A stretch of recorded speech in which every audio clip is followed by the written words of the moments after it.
अरे बिना कुछ किए सुख कैसे मिलेगा? इंद्रियों को सुख सुविधाएं प्राप्त हो, शरीर को भोग प्राप्त हो, उसके लिए तो कुछ ना कुछ करना पड़ेगा। बिना किए कैसे कुछ मिलेगा? प्रहलाद जी ने प्रश्न किया, यथा दुखम, हम लोग सब सुख चाहते हैं। सुख चाहते हैं कि नहीं? सुखम में भूयात, यह प्रत्येक जीव की कामना रहती, मुझे सुख हो।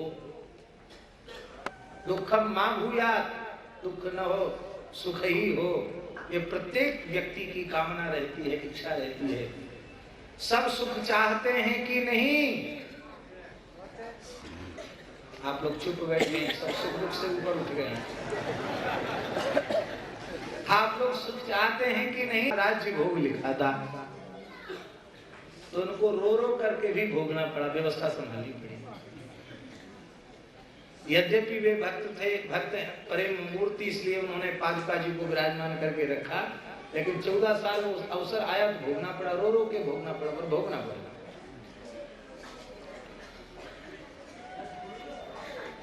सुखम ऐन्द्रियकम दैत्या देह योगे देहिनाम सर्वत्र लभ्यते, सब जगह प्राप्त हो जाएगा।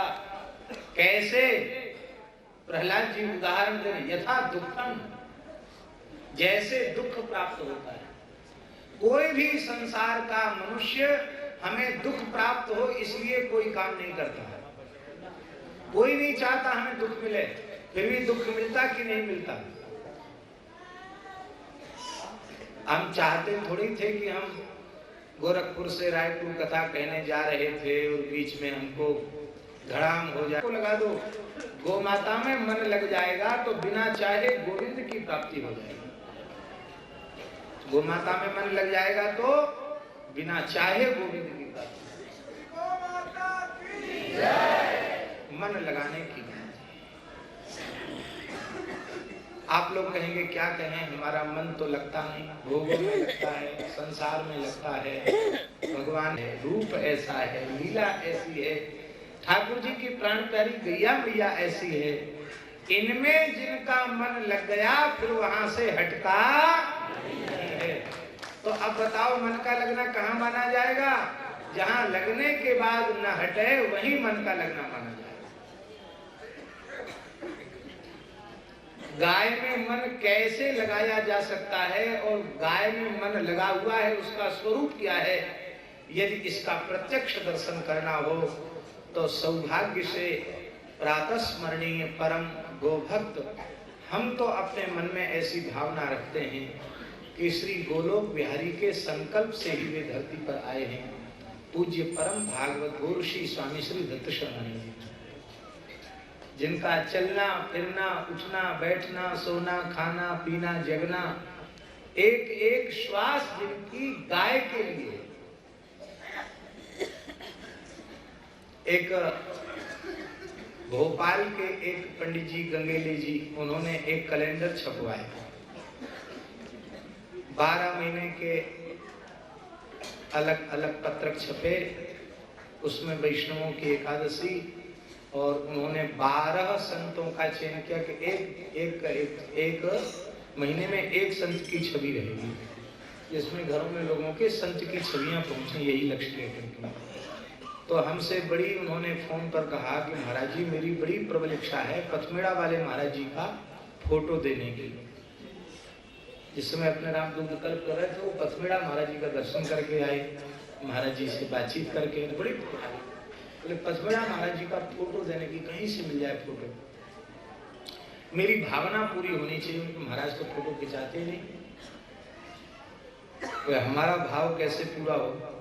तो हमने उनको कहा कि पथमेड़ा महाराज का स्मरण करके गौ माता का फोटो दे दो, और आप यही समझो कि गाय के फोटो के रूप में हमें पथमेड़ा महाराज की फोटो दी, क्योंकि वे अपने अंतःकरण को गाय के साथ ऐसा एकाकार कर चुके हैं कि गाय और पथमेड़ा महाराज दो नहीं रहे, एक रूप हो गए। यद्यपि ये बात सबके बीच में कहने की नहीं है, क्योंकि सब इस पर विश्वास नहीं करेंगे, पर हमारा ऐसा विश्वास है, आप उनकी सन्निधि प्राप्त करें तो हमें विश्वास है कि आप हमारे विश्वास से सहमत हो।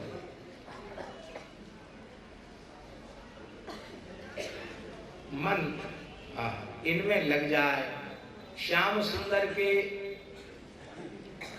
रूप में मन लग जाए तो फिर लौट कर आएगा नहीं। चलत चितवत सुपन सोवत दिवस जागत रात, चित्तते वह मधुर मूरति छीन न इत उत जात, मन में रह्यो नाहि न ठोर। नंद नंदन अछत कैसे आनिए उर और, मन में रह्यो नाहि न ठोर। गोपी कह रही, सूर्य के प्रभु दर्श कारण मरत लोचन प्यास, जल मन में रह्यो नाहि। इनके रूप में मन लग जाए तो फिर हमारो मुरली वारो श्याम, बिन मुरली बनमाल चंद्रिका, नहीं पहचानत नाम हमारो मुरली वारो श्याम। इनके रूप में मन लग जाए फिर हटेगा। गोपियों का हटा,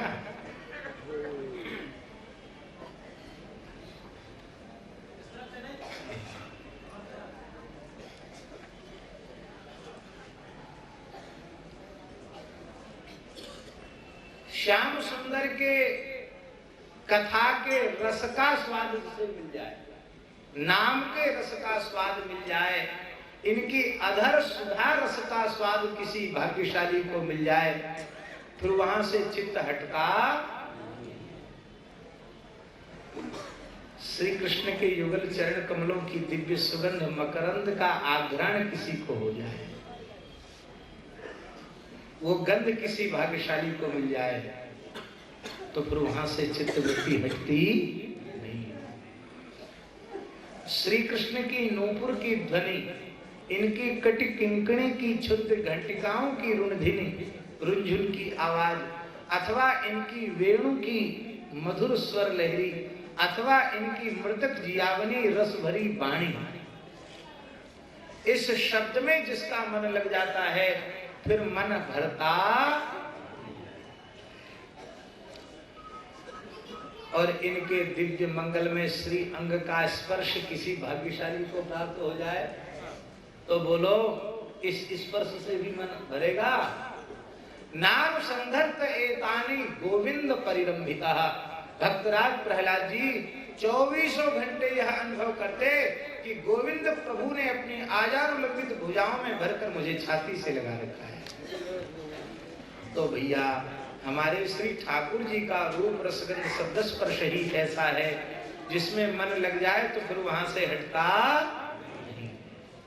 भगवान के नाम में, भगवान के रूप में, भगवान के धाम में, भगवान की लीला में मन लग जाए तो हटता नहीं है। तो अब बताओ मन कहाँ लगता है? संसार में लगता है कि भगवान में? निर्णय दीजिए, इतनी देर से सुन रहे, किसमें लगता है? अरे जहां लगने के बाद हटे नहीं वही मन का लगना माना जाएगा, और भगवान में मन लगने के बाद हटता नहीं है। तो भगवान में मन कैसे लगे? बोले भगवान की गैया में मन लगा दो तो भगवान में लग जाएगा, भगवान की ब्रजभूमि में मन लगा दो तो भगवान में लग जाएगा, ब्रजरज में मन लगा दो तो भगवान में लग जाएगा। और बतावें, भगवान में जिनका मन लगा हुआ है उनमें अपना मन लगा दो तो भगवान में लग जाएगा। आचार्यों की, संतों की शरणागति यही है। हमारा मन नहीं लगा, पर हमें विश्वास है कि शास्त्री जी का मन लगा हुआ है। अब शास्त्री जी के मन से हम अपना मन जोड़ दें, इनका मन ठाकुर जी श्री जी में लगा है, तो श्रृंखला संबंध से हमारा मन भी ठाकुर जी श्री जी में लग गया। इसलिए भैया नाम रूप लीला धाम ये चतुष्टय है। इसमें नाम की प्रधानता इसलिए है कि धाम सबको सुलभ नहीं है, और महाराज जी रूप भी सबको सुलभ नहीं है, लीला भी सबको सुलभ नहीं है, किंतु भगवान का नाम सभी जीवों को सुलभ है। दुनिया के किसी कोने में रहने वाला भगवान नाम जप कर सकता है, सब जीवों को भगवान का नाम सुलभ है। और एक बात ध्यान से सुन लें, नाम के सौलभ्य को, सुलभता को अंगीकार करके जो भगवान के नाम की शरण में नहीं गए, जिन्होंने अनन्य भाव से भगवान नाम का आश्रय नहीं लिया, न तो उनके जीवन में रूप प्रकाशित हो सकता है, न ही लीला प्रकाशित हो सकती है, और ना ही उनको धाम की प्राप्ति हो सकती है, और धाम में आने पर भी धाम का स्वाद नहीं मिलेगा। उदाहरण दें, शूर्पणखा को रूप की प्राप्ति हुई कि नहीं हुई? बताओ, आप लोग बताओ। शूर्पणखा रावण की बहनी, उसको रूप की प्राप्ति भई कि नहीं भई? और रूप की प्राप्ति का फल क्या मिला? मम दर्शन कर फल सहज अनुपा, जीव पाव निज सहज स्वरूपा। और शूर्पणखा जी को क्या प्राप्त हुआ? खुद तो ब्याह किया नहीं, दूसरा कोई कर ले इस लायक रहने नहीं दिए। अरे नाक कान रहते तो कोई दूसरा वरण कर लेता, नाक कान भी कट गए। रूप का स्वाद उसे नहीं मिला।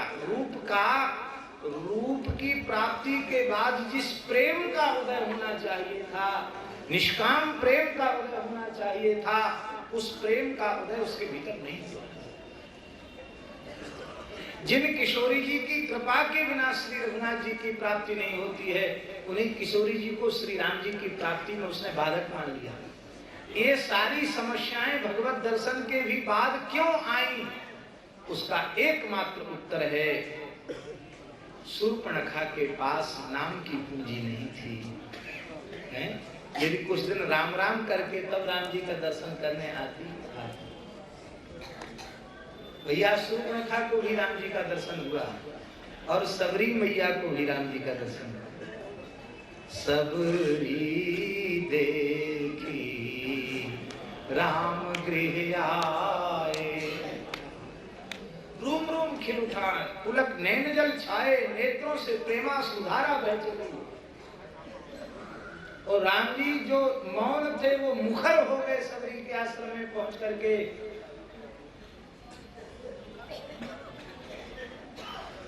नवदा भक्ति का उपदेश करने लगे।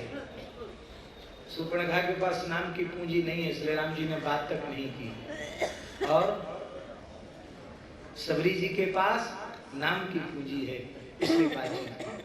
अरे पांडवों के पास, द्रौपदी के पास, कुंती जी के पास, विदुर जी के पास, भीष्म जी के पास नाम की पूंजी है, इसलिए श्री कृष्ण लीला का, श्री कृष्ण दर्शन का परिपूर्ण सुख उन्हें प्राप्त होता है। दुर्योधन के पास, दुशासन के पास, कर्ण के पास, कहां तक कहें ऋषिपुत्र अश्वत्थामा के पास नाम की पूंजी नहीं है, इसलिए श्री कृष्ण लीला का दर्शन करते हुए, श्री कृष्ण का प्रत्यक्ष दर्शन करते हुए भी उनमें प्रेम नहीं जगता है। भैया दर्शन का स्वाद भी उसे ही मिलेगा जो नाम की शरण, नाम की शरण नहीं ली तो रूप की प्राप्ति का सुख नहीं मिलेगा, संदेह और हो जाएगा। नाम की पूंजी के बिना लीला का रहस्य भी समझ में नहीं आएगा। ब्रह्मा जी तक तो मोहित हो जाते, सामान्य जीव की चले, गरुड़ जी मोहित हो जाते, सामान्य जीव की चलेगा। इसलिए भैया लीला का स्वाद भी उसे ही मिलेगा जिसके पास नाम की पूंजी है, और धाम का स्वाद भी उसे ही मिलता है जो नामाश्रयी होता है।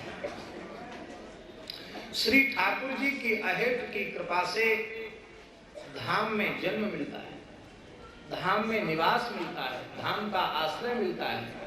किंतु धाम में जन्म लेने के बाद, धाम में निवास करने के बाद, धाम का आश्रय लेने के बाद भी यदि नामाश्रय सुदृढ़ नहीं है तो धाम में रहने वालों की भी चित्त की स्थिति कैसी होती है वर्णन करने की आवश्यकता नहीं।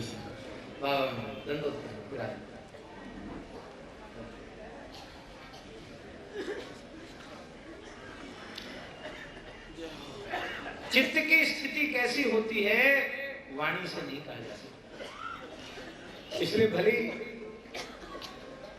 ब्रज में जन्म हो, ब्रज में निवास हो, पर यदि नाम महाराज की पूंजी नहीं है तो फिर यहाँ रहकर भी, यहाँ रहने की जो पद्धति है उससे हम नहीं रहते।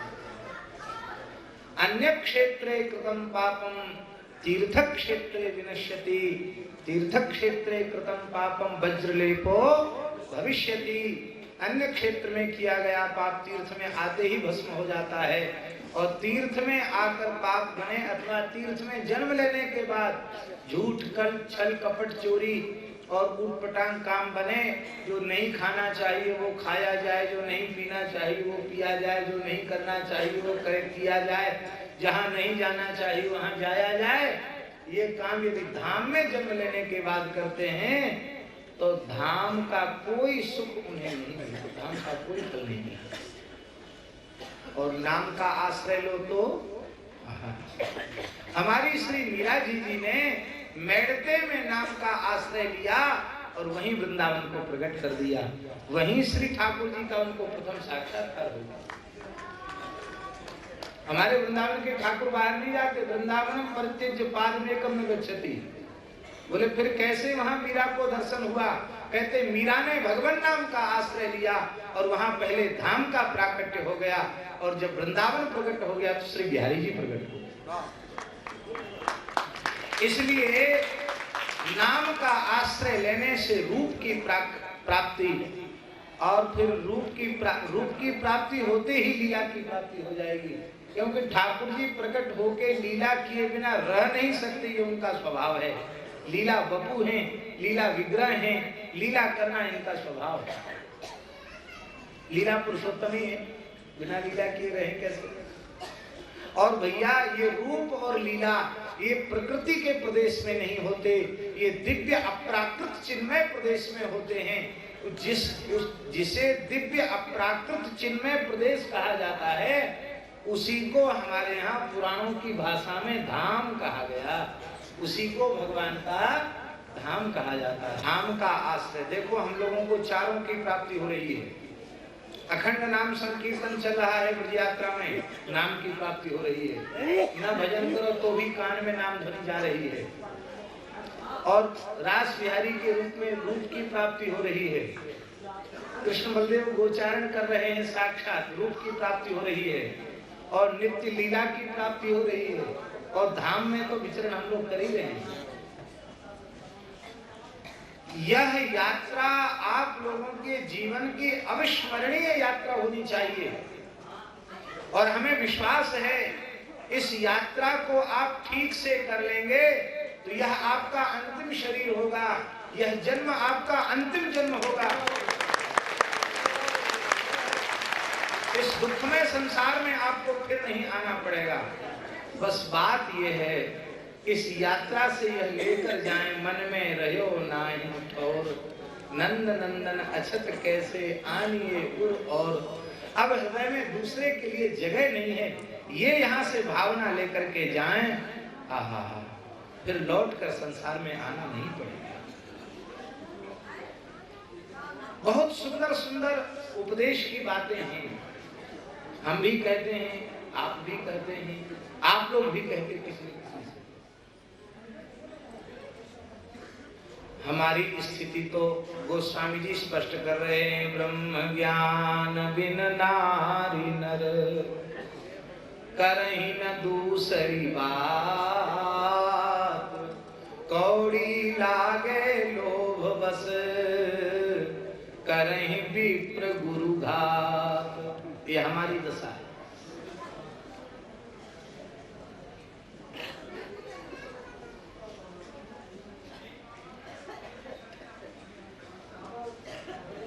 तब क्या किया जाए, क्या कहा न जाए, क्या सुना न जाए, ये बात नहीं है। हम जो विशेष बात निवेदन कर रहे हैं वो ये कह रहे हैं बाबा कि हम जो कुछ कहते हैं अथवा सुनते हैं वह सब हमारे लिए हृदयंगम होना चाहिए, हमारी समझ में आना चाहिए, हमारी बुद्धि उसको स्वीकार करे, ये बहुत जरूरी है। हमारा अंतःकरण उसे अंगीकार करे, इसकी बहुत बड़ी आवश्यकता है। और अंतःकरण अंगीकार कैसे करेगा? अब जिसको पांडु रोग हो रहा है, भयंकर पीलिया हो रहा है, वो बादाम का हलवा तो नहीं पचा पाएगा। पहलवान पचा पाएगा, सब हलवा बादाम का नहीं पचा पाएंगे। अरे भैया, बादाम का हलवा खाने के पहले बादाम के हलवा को पचाने की योग्यता होनी चाहिए। तो इतनी ऊंची ऊंची सिद्धांत की बातें हमें पचे बिना व्यर्थ है। ये पचे कैसे? हमारा अंतःकरण इन्हें अंगीकार कैसे करे? इस प्रश्न का समाधान भगवान वेद कर रहे हैं। आहार शुद्धौ सत्व शुद्धि ही। आहार की शुद्धि के बिना अंतःकरण की शुद्धि नहीं होगी, और जब तक अंतःकरण की शुद्धि नहीं होगी तब तक हम अपने संत गुरुजन आचार्य ऋषि मुनि महात्मा वेद आदि शास्त्र इनकी बातों को हम कैसे स्वीकार कर पाएंगे? इनको स्वीकार करने की योग्यता हमारे अंतःकरण में आवे, ये बहुत आवश्यक है। और इसके लिए आवश्यक है आहार की शुद्धि। और आहार की शुद्धि माने हम जो कुछ ग्रहण करते हैं वह अत्यंत पवित्र हो। और आहार की शुद्धि का स्वरूप क्या है? बोले इसकी लंबी चौड़ी व्याख्या के करने का अवसर तो नहीं है। इसकी सरलतम व्याख्या है, भारतीय देसी गो माता के दूध दही घी से बने हुए पदार्थों को ही आहार के रूप में ग्रहण करना, गो में गोमूत्र का पंचगव्य का नियमित प्रयोग करना, नियमित उपयोग करना, यही है अंतःकरण की शुद्धि का सरल उपाय। आज बाबा समस्या ये है कि खूब लंबी चौड़ी बातें कहीं सुनी जा रही हैं, खूब यज्ञ हो रहे हैं, भंडारे हो रहे हैं, उत्सव महोत्सव हो रहे हैं, पर मूल में कुठाराघात हो गया, जड़ कट गई। जड़ क्या कट गई? बोले जो अंतःकरण हमें समझने के लिए आवश्यक है वह अंतःकरण हमारा बन नहीं पा रहा है, क्योंकि हम गो सेवक नहीं हैं, क्योंकि हम गोव्रती नहीं हैं।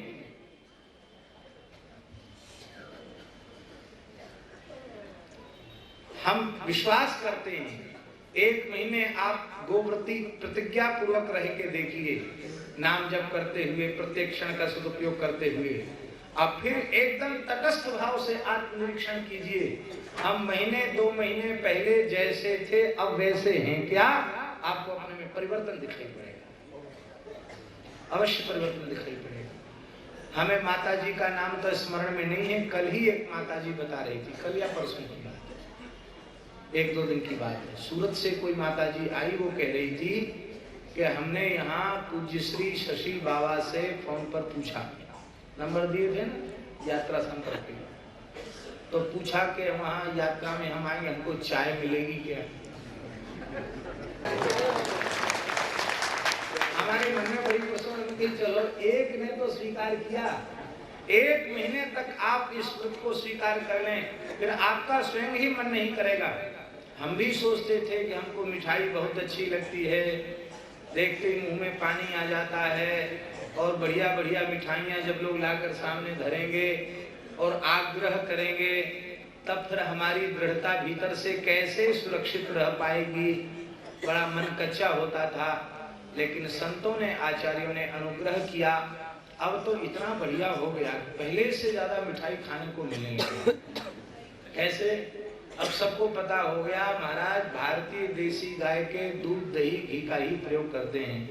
जब वृंदावन में रहते हैं तो श्री रसिया बाबा के यहाँ माताजी बार बार कभी रसगुल्ला, कभी राजभोग, कभी बढ़िया बढ़िया चीज बना बना के घर से भेजती है, कभी बुला लेती है, कभी भेज देती है। और कोई भगत जगत कहीं से आते हैं तो वो बाजार की मिठाइयाँ नहीं लाते, प्रायः लोगों ने अपने घरों में देसी गाय रख ली, खोबा घर में बनाते हैं, कहते महाराज अमनिया लाए, क्यों ठाकुर जी को भी भोग नहीं लगेगा। तो पहले से ज्यादा मिठाई खाने को मिल गई, पहले से ज्यादा दूध घी का दर्शन होने लग गया। क्यों? भाग्य में लिखा के लाए वो तो भोगना पड़ेगा, भाग्य में जो लिखा के लाए हैं उसको भेज। और इधर श्री मथुराधीश प्रभु का राजभोग भी तैयार है, अब सबके उधर बिहारी ठाकुर जी। और हम लोग मथुरा आए हैं। मथुरा क्या है? मथुरा भगवान का कंठ है। मथुरा क्या है? सप्तपुरी में विग्रह में बैठे रहे, पीछे जो लोग खड़े हो रहे हैं बैठे रहे अभी। मथुरा भगवान का कंठ है, ब्रजभूमि भगवान का कंठ है। एक श्लोक कहकर हम विराम करेंगे धाम महिमा का। विष्णो पाद अवंतिका गुणवती मध्ये च कांचीपुरी, नाभौ द्वारावती तथा च हृदये मायापुरीं पुण्यदां, ग्रीवा मूलमुदाहरन्ति मथुरां नासाञ्च वाराणसीं, एतद् ब्रह्मविदो वदन्ति मुनयो अयोध्यापुरी मस्तकम्। हमारे यहाँ पुराणों में लिखा है उज्जैन नगरी भगवान के चरण कमल है।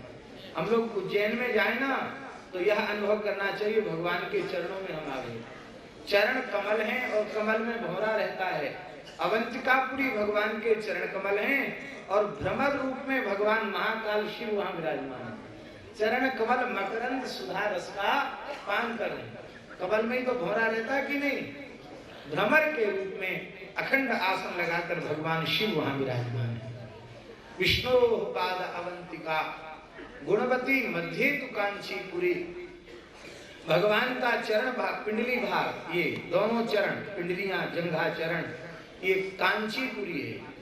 दक्षिण भारत में विष्णु कांची, शिव कांची, ये भगवान की दोनों जंघाएं, पिंडलियां हैं। यहाँ पहुंच करके अनुभव करना चाहिए भगवान की पिंडलियों का दर्शन हमें हो गया, भगवान की पिंडलियों की प्राप्ति होगी।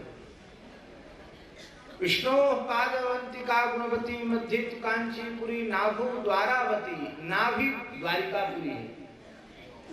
छोटे बालकों को बड़े बूढ़े लोग अपने पेट पे बिठा लेते हैं, खेल खिलाते लेट जाते हैं और पेट पे उसको कोमल जगह होती, बच्चे को भी खूब आनंद आता है और बड़े बूढ़ों का भी व्यायाम हो जाता, पेट फुलाते हैं फिर कम करते हैं, बच्चे की बढ़िया झूला उसका हो जाता है और बड़े बूढ़ों का मनोरंजन हो जाता है।